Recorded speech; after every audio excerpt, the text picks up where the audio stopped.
embarked upon new approaches to economic challenges. We've also, I note, two particular speakers that seem to have stood out through Assembly. One is Slaughter AM. I thought Slaughter Anne was a word. It's not. It's actually Anne-Marie Slaughter, who was involved in one of our panels earlier today. And Emerson. Emerson is Craig Emerson, the Trade Minister. Now, I asked my colleagues quickly, okay, well, what could be the reason for this? So excuse my editorial choice. Anne-Marie Slaughter, we shouldn't think about this as men versus women. We should think about this more in terms of caregivers and breadwinners and the penalties we're imposing on caregivers. This, I think, comes from the male factor discussion. This very clearly resonated with people in our rooms. In the case of Craig Emerson, who was focusing very much on the Asian century, and we're really lucky to have a very broad membership in the OECD. Australia, New Zealand, we go very far, but they have a very interesting vantage point to bring to this organisation. They're bang in the middle of the Asian century, if you like.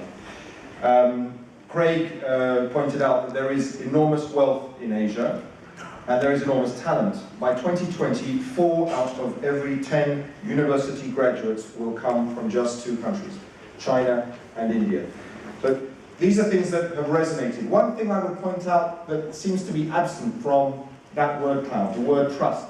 I don't know what that says to us, because we have set out 3 key overall concepts for OECD Week: jobs, equality, and trust. So we will have to take that away. In terms of participation this week, we've done pretty well.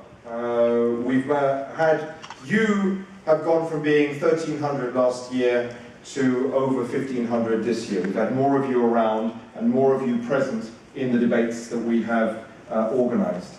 Probably more global than we've ever been as well in terms of the participation from different countries.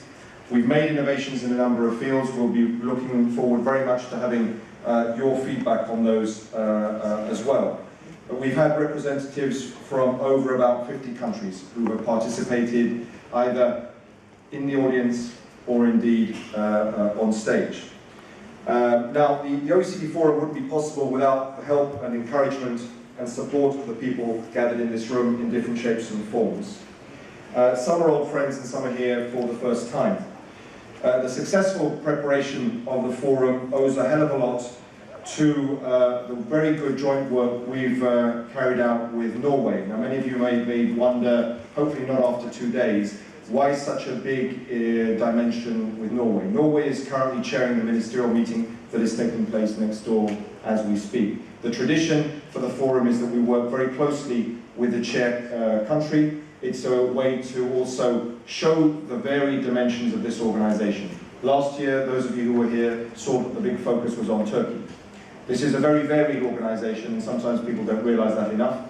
And we're able to showcase that variety each year through that. And I would like to extend special thanks to Minister Johnson, who has actively participated in the forum, probably the most active participant from a chair country that we've ever had. The ambassador based here in Paris, Tora Nielsen, and Sina Yorna, who have been really great colleagues working with us. Next year, and I'm going to advance this to you already, the forum and ministerial will take place on the 5th, 6th and 7th of May. It's pretty much a month ahead of our normal schedule. The ministerial meeting will be chaired by Japan, so the Norwegians have set the bar very high for Japan, but we hope that we'll be able to put on a good show next year. This wasn't just about collaboration with one country for the forum. We had great support from Australia, not just Craig Emerson and the University of Sydney, many of whom are here in this room, who were in the forum itself, but also we have to put a show on here, and there is a material well-being component, and that material well-being component does involve a certain amount of finance.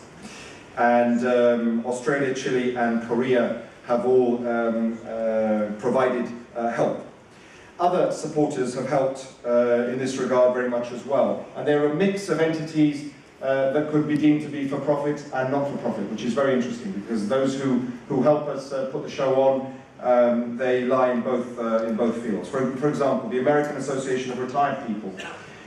They represent a very important constituency in a very important country of OECD, and they've been working with us for some 12 years. The Club of Long-Term Investment, made up of some of the most important public development banks around the world. Bank from Turkey, they came to the forum last year because Turkey was chairing it, not because that was the link.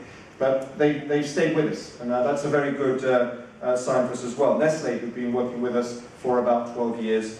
UniCredit and the University of Sydney, again, long-standing partners. Some new arrivals, those of you who focused on global value chains. This year we were also very happy to have a private sector operator that is very much involved in the global value chain story. And that is Kia from Korea, but with representatives from many different parts of the world who are here today and yesterday, multinational. Randstad coming for the first time, SAP, and Sodexo. And Sodexo, I'd like to thank him for two reasons. Number one, the support for the forum. Number two, because those of you who have seen, we launched the Better Life Index, the third version of that. Again, this is something that we came up with for the 50th anniversary. It's had incredible impact, and I have some figures on that, and allow me to share these with you. Last year, when we launched the second version of the Better Life Index, we had 54,000 people visit the site in the first 24 hours. This year we have had 217,000 people visit. And that, for an organisation like us that used to be sort of for the cognoscenti, it's a hell of a leap in terms of capacity to reach out to a very broad global audience from countries as far apart, United Arab Emirates, Ireland, Argentina, Slovenia, India, China, Hong Kong, UK, Germany. So it's really a global phenomenon there. The cities that are becoming interested in this as well. It's fascinating to see the extension. We've had 25,000 visits onto the Spanish website. It's the first time we've launched the Better Life Index in Spanish. That's, again, a very positive development. I can bring it back a little bit to Sodexo. Why? Because they've actually provided financing that's it's going to help us keep this going for the next 3 years, and I'm grateful for that and their commitment. Often people say that the OECD is the club of rich countries, and I hope no one in this room, well, if you do, you do, it's your right. I hope you do not come away from these 3 days thinking that this is a club of rich countries. There are a lot of people here who are not from countries that are members of the OECD, and yet they fully participate in our work here, and they fully participate in much of the substantive work that this organisation does.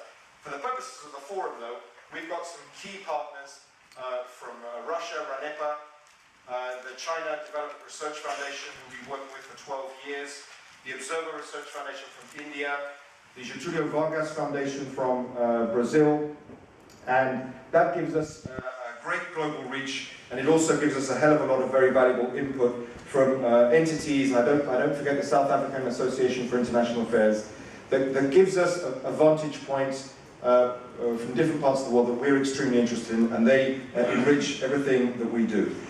Great participation from the media as well. We've got some great media partners. And those who aren't necessarily fully fledged media partners, we then draw on individual journalists who are interested in what we do and committed to what we do. And I'd like to thank Philippe.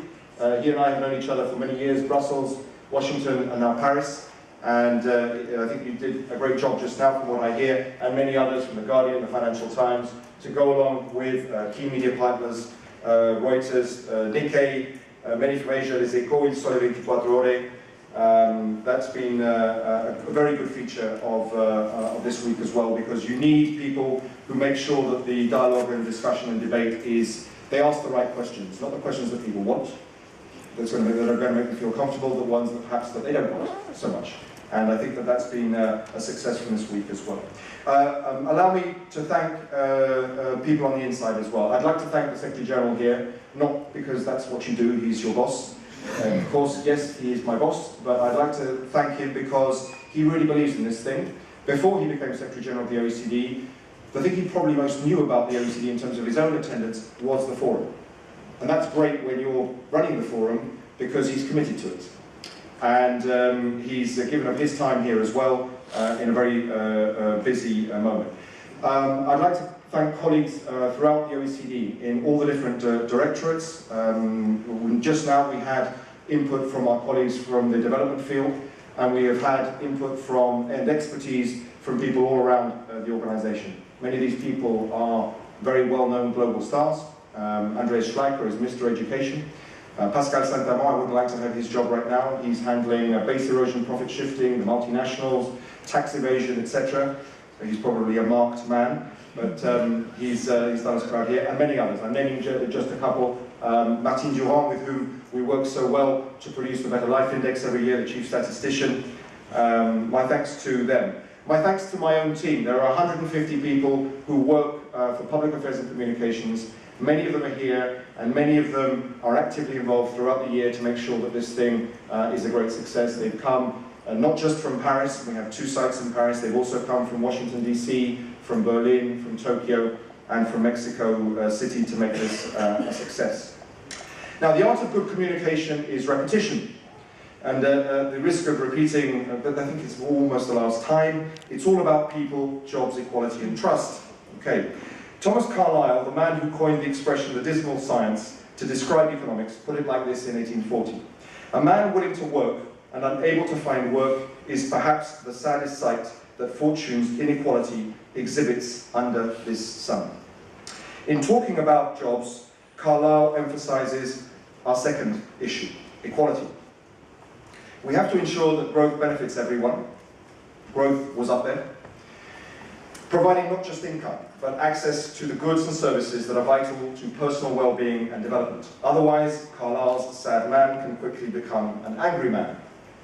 OECD data on rising inequality shows that the benefits of growth do not automatically trickle down to generate more equal societies. That means we need to adopt a new and inclusive approach that looks at the social, the societal, as well as the economic aspects of growth. Not an easy thing to do. We're starting on that road, and we're not alone. And this is not just in the OECD context. One of the most striking features of the 21st century is how the economic centre of gravity is shifting. As we've just heard, an African renaissance is underway too. New economic powers are emerging on the continent, with 6 of the world's 10 fastest growing economies in Africa.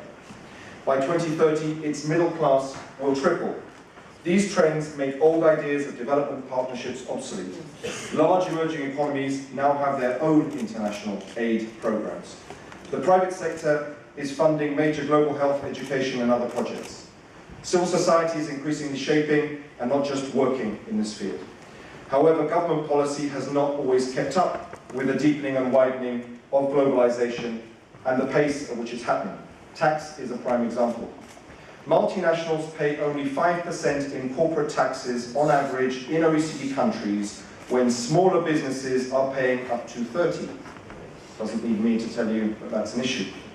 This is perfectly legal and exploits the fact that tax systems are essentially nation-based and were designed for the old economy, in which, for example, profits from intellectual property were relatively unimportant. Even so, public opinion is outraged at this. Even so, the legality, especially given the efforts demanded by ordinary citizens to help cut budget deficits in many OECD countries, and you heard about that this morning when Pierre Carlo presented the economic outlook.